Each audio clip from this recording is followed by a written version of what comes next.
saya juga berharap bahwa workshop ini nanti tidak hanya berhenti sampai di sini, kalau bisa ada tindak lanjutnya dengan workshop-workshop yang lain.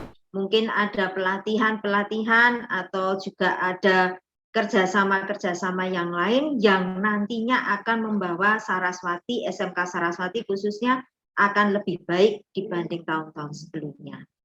Kepada Ibu Dr. Anda Ujiantari, kami ucapkan terima kasih dan kami selalu mendoakan Ibu selalu diberikan kesehatan oleh Allah Subhanahu wa taala dan semakin sukses dalam memimpin SMK Saraswati Solo Baru.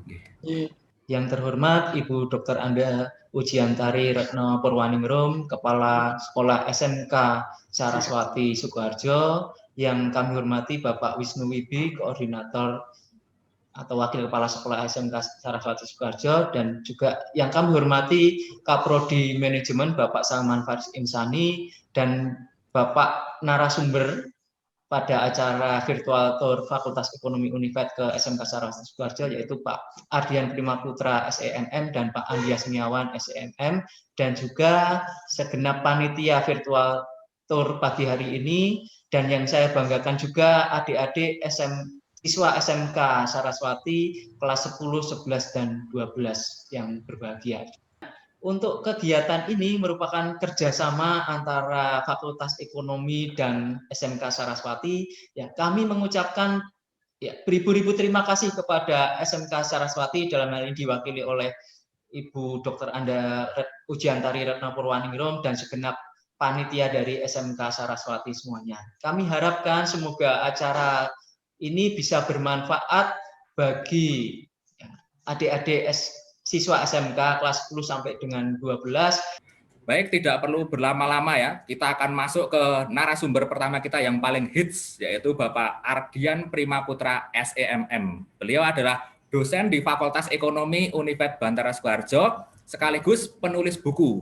Jadi buku yang sudah beliau hasilkan itu saat ini ada sekitar 2. Yang pertama yaitu Manajemen Investasi dan Portofolio. Kemudian yang kedua ada buku Manajemen Keuangan Bisnis. Nah, jadi ini membuktikan kapasitas beliau sebagai seorang akademisi yang mumpuni, yang nantinya ketika mentransfer ilmunya ke anak didik itu akan lebih optimal dibandingkan mereka yang belum menguasai kepakaran di bidang itu. Cerdas finansial di usia muda. Nah, mengapa penting kawan-kawan? Jadi kawan-kawan mumpung masih muda, kita harus mengetahui ya, harus bisa mengelola keuangan kita. Ya, luar biasa. Terima kasih Pak Ardian atas sharingnya yang sangat bermanfaat. Sama-sama, Pak. Pak Ardian, tadi ada beberapa masukan penting ya yang saya sarikan dari sini. Yang pertama yaitu anjuran untuk menabung ya Pak Ardian ya. Ya mungkin bisa dinyalakan mic-nya Pak Ardian. Pak. Untuk menabung. Wah, anjuran untuk menabung. Menabung itu penting sekali ya berarti untuk kita semua ya. Kalau menabung amal baik itu masuk enggak itu Pak? Amal baik itu juga penting. Oh, alhamdulillah ya. Itu ya. Tadi juga ada penekanan terkait dengan investasi logam mulia juga ya itu ya. Logam mulia itu apakah harus emas, Mas? Tidak harus ya. Jadi tidak harus emas, ada dirham. Nah, itu juga bisa perak. Itu juga bisa. Oh. Nah, itu nggih. Tapi rata-rata emas sama dirham itu yang stabil gitu. Oh, gitu. Emas itu paling stabil ya. Kalau saya kok daripada emas lebih suka mbak itu, entah kenapa. Terus ada juga penekanan pentingnya investasi di keterampilan ya tadi ya Pak Ardian ya. Nah ini cocok sekali untuk anak muda zaman sekarang kan, yang mereka itu memang punya banyak kesempatan untuk mengembangkan potensinya ya. Ya, kebetulan itu Pak, saya itu juga punya keterampilan tidur siang ketika rapat. Apakah ini perlu saya pertahankan Pak Ardian? Tidak apa-apa, asalkan menghasilkan nanti setelah itu hal-hal produktif Pak. Oh, iya, alhamdulillah ya. Mumpung nggak ada Pak Pur ini selaku dekan. Terus ada juga pentingnya investasi dalam kesehatan ya Pak Ardian tadi ya. Wah, kalau ini saya setuju sekali nih. Kebetulan saya itu juga rajin olahraga ini Pak. Setiap hari saya rajin umbah-umbah. Wah, bagus. Mohon dicontoh ya nih. Ya, terima kasih Pak Ardian ya. Sami-sami Pak. Selamat. Ya, kita lanjut ke narasumber kedua yang tidak kalah hits dari Pak Ardian ya. Kalau tadi kita punya akademisi di bidang manajemen keuangan yang tentunya pakar dalam pengelolaan keuangan, baik untuk individu, perusahaan maupun UMKM. Nah, selanjutnya kita punya dosen praktisi ini, Mas dan Mbak semua. Jadi yang membedakan fakultas ekonomi kami dengan fakultas lain di luar sana adalah kami punya jumlah proporsi yang seimbang antara praktisi dan juga akademisi. Nah, tadi Pak Ardian mewakili akademisi. Nah, sekarang kita punya nih yang namanya dosen praktisi. Jadi ada Bapak Andias Semiawan SEMM. Beliau tidak hanya mengajar, tapi juga punya brand yang berkembang pesat di Solo Raya yang disebut sebagai Latahzan Burger. Nah, kepada Pak Andias Semiawan, waktu dan tempat kami persilahkan. Monggo. Bapak, apa yang membuat Bapak ini bisa menjadi sukses seperti sekarang? Apa yang membuat Bapak bisa sukses seperti hari ini? Apakah Bapak dulu waktu kecil punya impian, punya cita-cita untuk menjadi orang yang kaya, untuk menjadi orang yang sukses?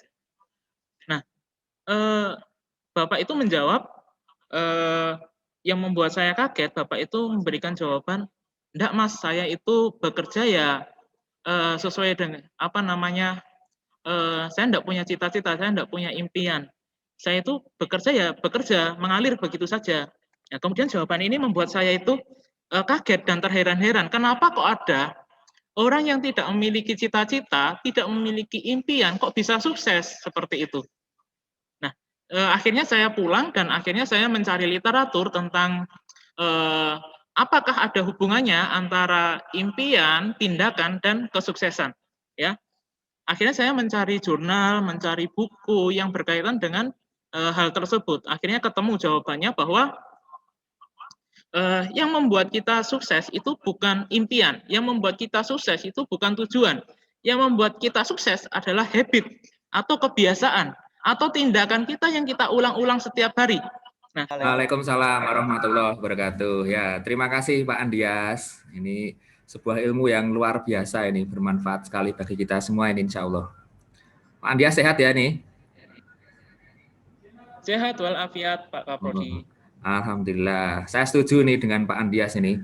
Jadi menyampaikan juga terkait dengan orang sukses itu orang yang nggak banyak bicara ya Pak Andias ya. Yang penting action ya Pak ya. Gitu ya. Pak Andias ya. Ya, tebras saja ya. Iya, semangat-semangatnya. Tutup temboknya. Pak, lah ini saya tuh dosen nih Pak. Supaya nggak banyak bicara, apakah saya boleh mengajar dengan bahasa kalbu Pak? Terus ini Pak, tadi Pak Andias juga menekankan pentingnya membentuk kebiasaan baik ya. Nah, ini saya setuju sekali ini. Buktinya apa? Saya mengalami sendiri nih Mas dan Mbak semua. Karena saya punya kebiasaan rajin membaca, sekarang saya bisa jadi dosen. Nah, coba kalau saya nggak rajin membaca, mungkin saya bisa lebih sukses dibandingkan dosen ya. Ya nggak apa-apa, Alhamdulillah. Karena dulu itu saya seorang kutu buku ya sebenarnya, yang jarang tuku buku.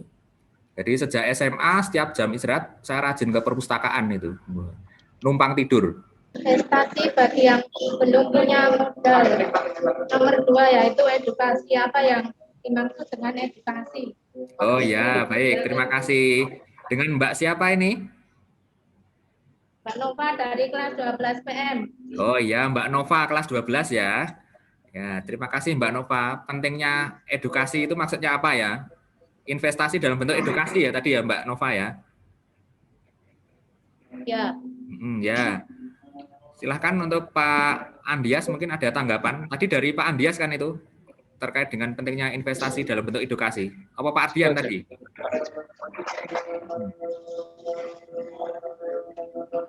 Atau saya tampung dulu mungkin ya? Nanti biar sekalian dijawab. Ada yang lain silakan komentarnya. Tadi Roma sudah. Ya, dari tentang pentingnya edukasi dan investasi. Yang lain? Kira? Suci? Ya, yang lain. Silakan kelas 2. Kelas 1? Ayo, ada yang tanya? Yang belakang. Atau dari Bapak Ibu Guru nih, malah.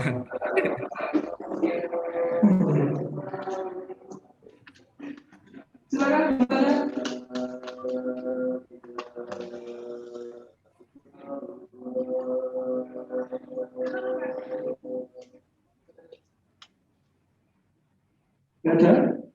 Tidak ada? Atau mungkin kami coba jawab dulu ya ini. Sini maju saja. Kalau belum ada. Kalau ada, Ada silakan. satu ada. Oh ya, silakan. Iya. Ayo, Mbak. Monggo, Mas atau Mbak. Oh ini Mbak ini. Jadi Mbak Nova kelas 12, pentingnya investasi dalam bentuk edukasi. Ya, ini Mbak ini mau bertanya apa? Silakan. Pak, tanya tentang kendala untuk menjadi wirausaha Oh iya. dan bagaimana solusinya.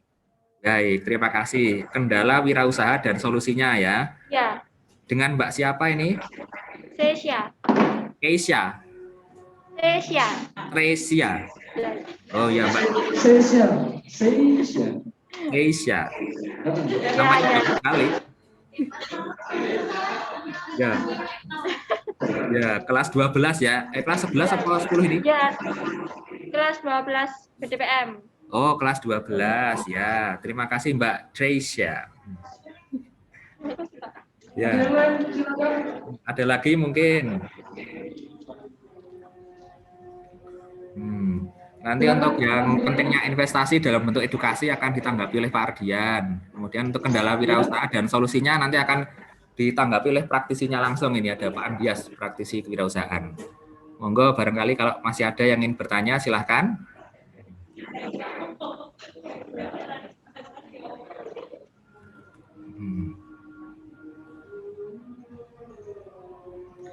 Kalau nggak ada mungkin akan kami coba tanggapi dulu ya untuk dua penanya. Ya. Silahkan untuk Pak Ardian mungkin, monggo. Ya, pertanyaannya tadi tentang apa ya Pak? Ini pentingnya investasi dalam bentuk edukasi, Bapak. Ini. Oh ya, pentingnya investasi dalam bentuk edukasi. Ya, kawan-kawan, hal tersebut sangatlah penting ya. Jadi banyak masyarakat di Indonesia ini yang tidak melek tentang literasi keuangan.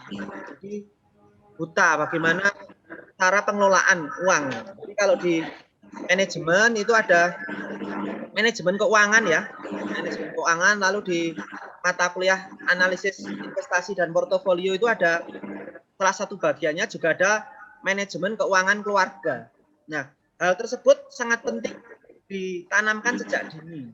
Bagaimana supaya dapat mengelola keuangan di dalam keluarga seperti itu. Jadi menurut saya sangat penting. Jadi harus ada juga role modelnya. Kira-kira mau mencontoh seperti apa? Itu juga boleh ada role model dan lain-lain. Terima kasih Pak Salman. Ya baik, terima kasih Pak Ardian atas tanggapannya untuk terkait pentingnya investasi dalam bentuk edukasi tadi ya. Jadi orang yang mencari ilmu itu kan memang tidak ada ruginya, saya setuju itu. Makanya itu disebut sebagai investasi kan, bukan pengeluaran. Nah, ilmu kan ada banyak sekali sumber yang bisa kalian manfaatkan nantinya Mas dan Mbak. Kalau misalkan yang berniat kuliah bisa belajar dari kuliah, yang niatnya cari pengalaman bisa belajar dari tempat kerja. Kemudian yang pengen belajar dari internet juga banyak sumber-sumber positif yang bisa dioptimalkan. Jadi ada banyak cara tergantung ikhtiar kita masing-masing. Saya setuju nih dengan pendapat Pak Ardian. Baik, untuk pertanyaan berikutnya kami mohon tanggapan dari Pak Andias selaku narasumber praktisi. Terkait dengan ini Pak Andias, tadi Mbak Tresia, kelas 12, menanyakan mengenai kendala wirausaha dan solusinya itu seperti apa Pak Andias? Yang dialami langsung Pak Andias ini seperti apa nih? Mungkin bisa di-share silahkan. Mic-nya Pak, mohon maaf. Ya, silahkan. Oke. Kendala itu setiap pengusaha dia punya kendala masing-masing ya. Ada yang kadang orang itu punya modal tapi ketika dia tidak punya ide dalam mengeksekusi modal itu gitu. Kadang ada juga orang punya ide terus tapi tidak punya modal. Nah, bagaimana kita mengeksekusi ide itu gitu. Tapi kadang ada orang yang kendala itu banyak ya, bahkan gini, dalam hari ini kendala itu tidak ada sama sekali dalam melakukan untuk memulai wirausaha ya. Hari ini kendala itu sama sekali bisa diminimalisir dengan teknologi ya. Kita bisa memulai usaha itu dengan pertama kali kita menjualkan produk dari orang lain dulu. Kalau kita tidak punya produknya, artinya kita tidak perlu punya modal besar untuk menyetok barang kan. Kita bisa memulai itu dari kita menjualkan produk dari orang lain. Artinya apa? Yang dibutuhkan di sini adalah skill menjual. Yang pertama yang harus Anda kuasai dalam wirausaha adalah kemampuan skill menjual. Jadi kalau dulu Abdurrahman bin Auf itu ketika dia hijrah ke Madinah, dia tidak punya apa-apa, ya. Yang dia cari pertama kali adalah mana pasarnya, ya. Dia mencari pasar karena di pasar itu dia bisa mengaplikasikan skillnya dia menjual. Bahkan pertama kali dia jualan dia langsung bisa untung pada waktu itu, bisa langsung profit, ya. Jadi yang utama itu kita harus menguasai ilmu menjual. Yang pertama kali ketika kita akan membuka usaha. Jadi tidak harus modalnya harus besar, kita butuh tempat yang mahal. Yang penting itu kita punya skill menjual, kita langsung bisa memulai untuk berwirausaha. Menurut pendapat saya itu. Nah, silahkan. Ya. Bagaimana menghadapi pesaing wirausaha? Menghadapi pesaing dalam berwirausaha ya Mbak ya? Ya, dengan Mbak siapa ini? Vina. Ya, Mbak Vina kelas berapa ini? 11 OTKP. Oh iya, kelas 11. Ya, terima kasih Mbak Vina. Oke. Untuk satu penanya lagi mungkin sebagai penutup. Satu lagi. Ada yang tanya satu lagi, terakhir? Ya.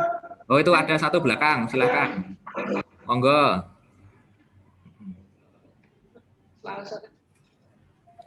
Tadi Mbak Vina bagaimana menghadapi pesaing dalam bisnis dari Mbak Vina kelas 11. Ini akan ditanggapi langsung oleh Pak Andias ini selaku praktisinya. Ini pertanyaannya sangat praktik ini soalnya nih. Kaitannya dengan action ya. Ya, silahkan Mbak. Tentang konsistensi untuk tetap menjadi seorang wirausaha, kan godaannya banyak, kayak gaji karyawan kadang lebih besar, gimana? Oh iya ya, menghadapi godaan. Dengan Mbak siapa ini? Evita. Ya, terima kasih Mbak Evita. Nah, ini karena pertanyaannya terkait dengan wirausahawan semua, berarti minta tolong ya Pak Andias untuk keduanya ditanggapi ya. Untuk pertanyaan pertama ini Pak Andias, bagaimana cara kita untuk sukses menghadapi pesaing dalam usaha dari Mbak Vina? Ya. Ditanggapi dulu silahkan.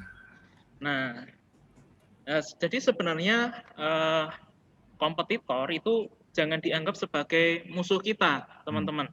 Ya, jadi kompetitor itu kita jadikan teman bermain, ya, teman dalam berkompetisi, ya, tidak masalah ada kompetitor. Justru dengan adanya kompetitor, pasar itu akan menjadi besar, ya.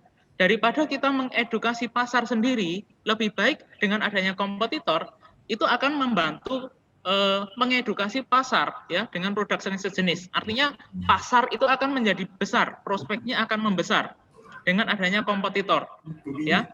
Sehingga dengan adanya kompetitor juga kita juga bisa membuat kita memunculkan inovasi-inovasi baru, ya. Karena agar produk kita diterima pasar, maka kita harus memunculkan inovasi-inovasi baru sehingga produk kita tidak mati di pasar. Makanya penting sekali kita membangun kreativitas agar muncul inovasi-inovasi baru, ya. Kira-kira misalnya, jadi kalau di marketing itu namanya kita melakukan pemetaan pasar, kita menentukan posisi produk kita itu ada di mana di pasar. Nah, itu kita nanti akan pelajari lebih lanjut di ilmu manajemen pemasaran, yaitu tentang bagaimana kita membangun positioning di dalam pasar, ya. Jadi positioning namanya strateginya. Kita bisa membangun strategi positioning, ya. Jadi saran saya enggak usah khawatir dulu dengan dengan kompetitor, ya. Jadikan kompetitor itu teman. Jadikan kompetitor itu sebagai benchmark kita, pembanding produk kita, ya, sehingga kita nanti akan di pasar itu akan menentukan produk kita itu posisinya di mana. Ya, mudah-mudahan paham ya Mbak Vina ya. Ya, Mbak Vina ini istri saya juga namanya Vina. Jadi nanti kalau tertarik nanti bisa langsung ke kampus, nanti kita diskusikan, ya. Jadi tidak perlu khawatir tentang kompetitor karena memang sudah ada strateginya kita berkompetisi, ya. Ya, terima Nah, kasih. makanya itu penting sekali kita belajar itu tadi sehingga kita bisa paham ya bagaimana kita menentukan produk kita di pasar. Oke, terima kasih Pak Salman. Mantap, ini luar biasa ini. Sangat mencerahkan ini Pak Andias ini. Wajahnya kebetulan juga cerah nih ya Pak Andias ini. Habis gajian ya Pak ya. Tanggal tua loh padahal. Mungkin karena pebisnis itu ya. Jadi rezekinya itu datang setiap hari ya Pak ya. Ya, yang penting tidak bersedih karena produk saya itu namanya Latahjan Burger. Artinya jangan bersedih, selalu bahagia. Apapun kondisinya terus semangat ya. Ya. Tetap semangat, tetap bahagia dan makan burger gitu ya. Ya, terus makan-makan. Oh iya. Oke. Terus ini Pak Andias, ada lagi dari Mbak Evita ini tadi. Pertanyaannya juga menarik ini ya. Konsistensi untuk menjadi wirausaha, karena pada dasarnya godaan kita untuk menjadi karyawan, menerima gaji dengan semua kepastiannya itu kan menarik itu sebenarnya. Nah itu bagaimana cara Pak Andias untuk mempertahankan konsistensi semangatnya sebagai seorang wirausahawan? Nah, silakan Pak Andias, mohon tanggapannya. Nah untuk semangat ini sendiri berarti kita membutuhkan sebuah motivasi ya, motivasi apa yang membuat kita menjadi memutuskan untuk menjadi seorang pengusaha ya, karena saya punya motivasi, saya pengen membangun usaha saya itu menjadi besar sehingga saya bisa lebih bermanfaat kepada orang lain ya, karena sebaik-baik orang adalah orang-orang yang paling bermanfaat ya, jadi itu motivasi besar saya sehingga saya punya energi ya untuk terus mengembangkan bisnis saya ya. Bisnis burger saya ini harus berkembang, ini harus punya organisasi yang membesar, organisasi yang bertumbuh sehingga akan bisa merekrut banyak orang ya, sehingga atau bisa menumbuhkan wirausaha baru karena saya juga menjual franchise-nya ini. Ini sudah siap saya menjual franchise burgernya ya. Jadi harga 25 juta Anda bisa sudah memiliki bisnis burger yang kualitasnya resto. Jadi itulah motivasi saya sehingga kenapa saya bisa konsisten terus menjalankan bisnis karena saya ingin berkontribusi kepada masyarakat.